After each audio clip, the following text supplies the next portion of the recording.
ke depan bisa diprioritaskan untuk damai, kemudian Haji Barka mau membayar kewajibannya kepada penggugat, ya tentu saja kita juga beritikat baik, sangat terbuka untuk ikut serta di dalam perdamaian ini, gitu ke depannya.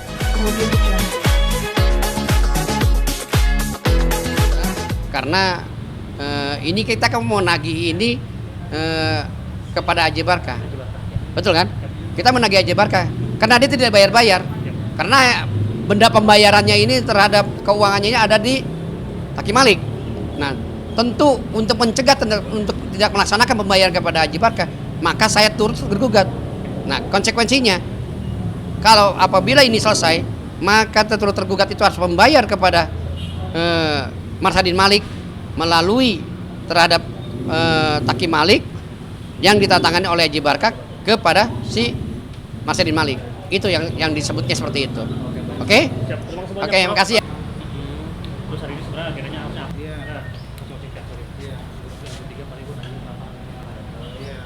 aku udah bertanya seperti itu udah ditambahkan nggak sih?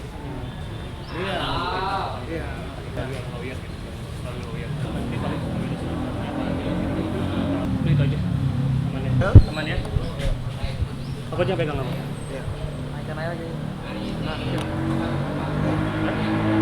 aman? Oh itu ya suara motor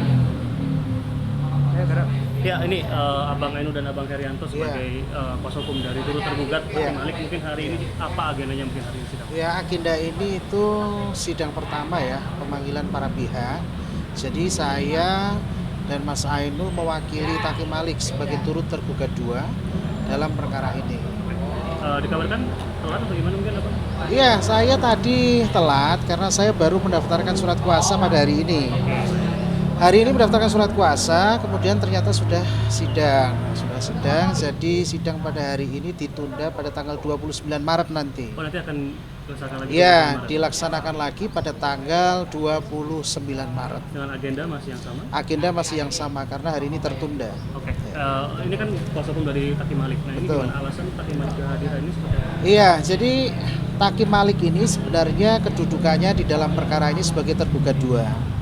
Jadi penggugatnya adalah ayahnya kepada Haji Barka ya. Jadi ada semacam kesepakatan antara penggugat dengan tergugat terkait dengan bonus fee gitu. Apabila penggugat ini bisa menambah relasi bisnis agar mengambil barang namanya saffron ya ke Haji Barka. Kemudian penggugat ini menyanggupi dan membawa Taki Malik. Nah, Taki Malik ini akhirnya membuat perusahaan kan, membuat PT sebagai orang yang menggunakan jasa dari Haji Barka ini terkait pengambilan saffron ini. Nah, setelah Taki Malik memesan, ya, ternyata penggugat ini belum mendapatkan haknya, hak terkait dengan bonus fee yang telah disepakati dengan Haji Barka. Jadi kedatangan kita di sini dalam perkara ini sebagai bentuk afirmasi untuk memperjelas hubungan hukumnya antara Taki Malik dengan Haji Barka dan penggugat. Tapi kan kabarnya pihak Taki Malik sudah mendapatkan bonus tapi belum dibayarkan kepada ayahnya, itu seperti apa? Iya, jadi begini ya. Tentu saja Taki Malik sangat komited ya, komitmen membayarkan ya semua kewajibannya apabila sudah ada kepastian hukumnya terlebih dahulu antara pihak penggugat dan Haji Barka.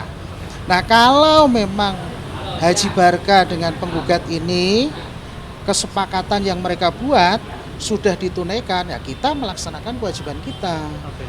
Gitu. Tapi sudah ada nominalnya nggak sih, mungkin bonusnya yang sudah didapat itu sebenarnya berapa atau gimana? Iya, belum ada komunikasi terkait bonus itu kan kompetensi penggugat ya. Oke. Karena kita di sini sebagai kuasa hukum turut tergugat 2, jadi kita hanya mengafirmasi memang ada kesepakatan seperti itu. Dan kita intinya pada poinnya kita siap untuk melaksanakan kewajiban kita. Siap memberikan untuk data-data ya? Iya, pastinya seperti itu. Ini kan yang turut tergugat adalah anaknya. Iya. Tapi secara dari tanggapan dari Bang Taki Malik sendiri gimana, mungkin untuk kan anaknya jadi turut tergugat oleh bapaknya gitu? Iya, dari Taki Malik sendiri tidak menjadi suatu soal karena ini adalah upaya hukum untuk menjernihkan persoalan. Jadi bukan suatu masalah sebagai turut tergugat 2 agar masalah ini bisa jernih. Tapi dari Takimrik apakah ada pesan gitu untuk inginnya tuh ya semuanya? Ya tentu kalau mediasi dari, damai, seperti apa? ya tentu saja kalau memang ke depan bisa diprioritaskan untuk damai, kemudian Haji Barka mau membayar kewajibannya kepada penggugat, ya tentu saja kita juga beritikat baik, sangat terbuka untuk ikut serta di dalam perdamaian ini. Gitu ke depannya. Oke, terima kasih banyak Bang Herianto. Sama-sama. Ya, aman? Ya, mungkin Prof, mungkin apakah sudah ada update gitu untuk kasusnya yang ngelaporinya Abi kepada Haji Barka mengenai pencemaran nama baik di Polres Jakarta Timur, apakah sudah ada update? Ya, mengenai laporan terhadap klien saya di Jakarta Timur ya, Polres ya, itu kan sudah terpenuhi saksi, juga sudah dimintai pemeriksaan sebagai pihak pelapor, dan kemudian juga yang saya ketahui bahwa pihak si terlapor juga sudah dipanggil ya. Sepanjang proses ini sampai saat ini saya tetap memantau dan mengikuti update terhadap laporan itu ya. Nah, kita juga sudah menyerahkan bukti-bukti yang apa yang dilakukan oleh pihak terlapor. Maka semuanya bukti sudah diserahkan, baik flash disk maupun juga bukti-bukti alat yang lain. Oke. Nah, Kasusnya sudah dilimpahkan belum ke pihak kejaksaan itu gimana? belum. Oh, belum ya? Ini perlu pendalaman terhadap laporan ini, perlu juga meminta pendapat-pendapat yang lain ya, karena seorang penyidik itu nggak serta-merta untuk melakukan semudah itu.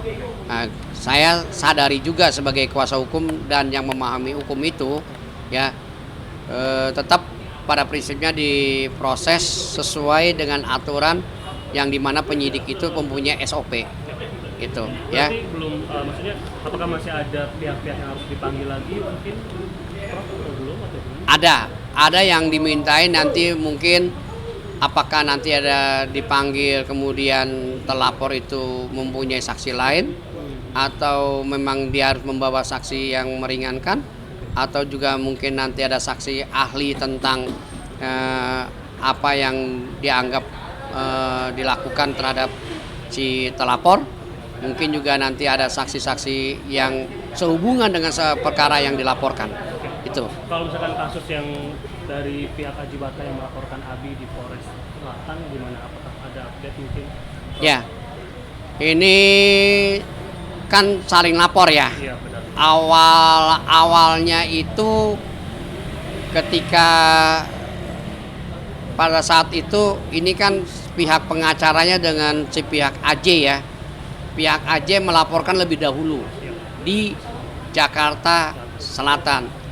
Kalau melihat dari tempo deliktis ya, tempo deliktinya atau lokusnya, ini kan satu perjanjian atau surat pernyataan yang ditandatangani oleh di Jakarta Timur ya, tetapi dilaporkannya di Jakarta Selatan ya. Nah, sehingga bahwa laporan itu sampai saat ini ketika saya mengamati ya, dan saya saat ini belum pernah ada yang namanya Marsadin Malik itu dipanggil. Nah, sehubungan dengan pihaknya si AJ melaporkan itu, maka saya lakukanlah suatu tindakan terhadap perkara hak ini. Nah, makanya saya somasi. Setelah somasi, maka tidak ditanggapi, sehingga bahwa pihak klien saya mengajak saya untuk melaporkan tentang tindak pidana pencemaran nama baik atau fitnah ya, sesuai dengan undang-undang, dan bukti-buktinya juga saya tanya ada, dan saksinya juga yang mendengar dan melihatnya ada.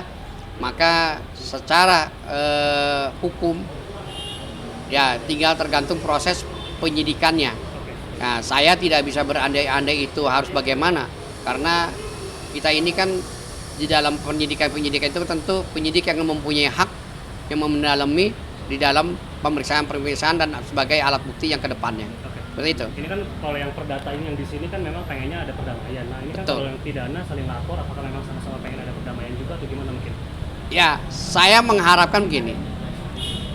Awalnya ini kan si pihak si AJ ini lebih lapor lebih dahulu, ya katanya bahwa dia mengatakan bahwa sapronnya itu masih ada 1 kilo. Nah, awalnya 2 kilo, tapi yang 1 kilonya sudah dipulangin, dikembalikan, diambil. Nah kemudian sisa 1 kilo, ya 1 kilo itu dikatakan ini ambil saja, kata si Mas Adin Malik, si pihak pelapor ya. Nah, tetapi dia bilang nanti aja. Nah, ternyata yang 1 kilonya itu dianggap bahwa dia dituduh sebagai penggelapan, padahal sudah komit. Nah, sesama umat Islam ya, secara sama-sama dengan mengerti tentang hukum Islam, yang dipercaya itu adalah suatu ucapan ya. Nah, ditinggal nanti aja bang katanya 1 kilonya, saya titip dulu, kata dia kayak gitu.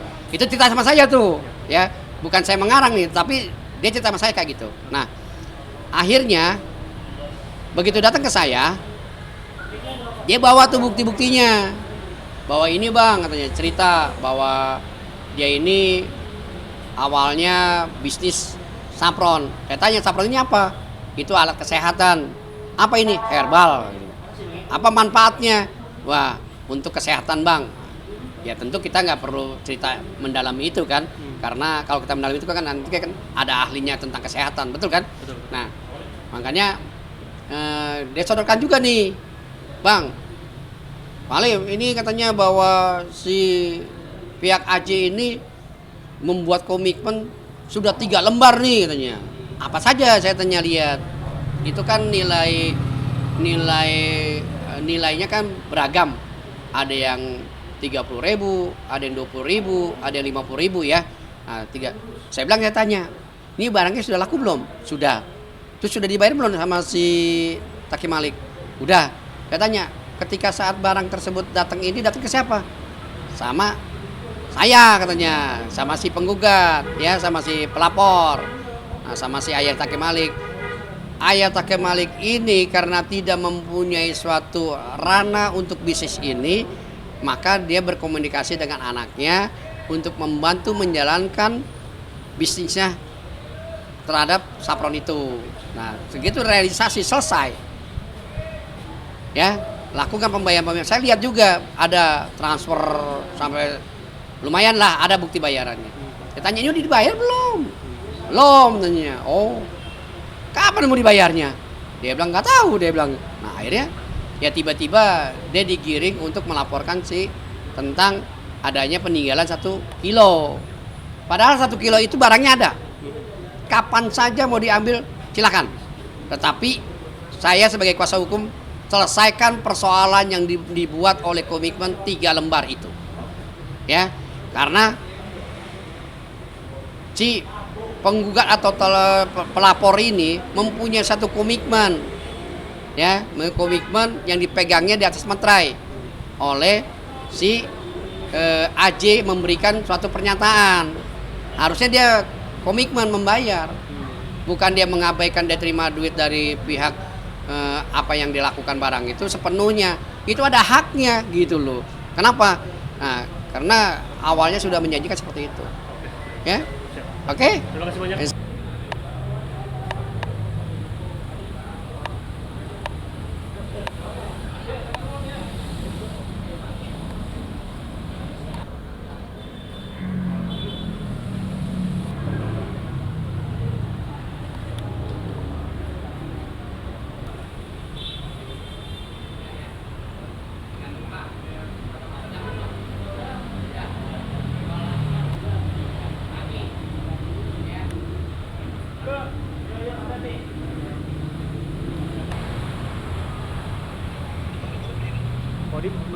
Lu mending kesini aja boleh. Yang pintu keluar di gua depan.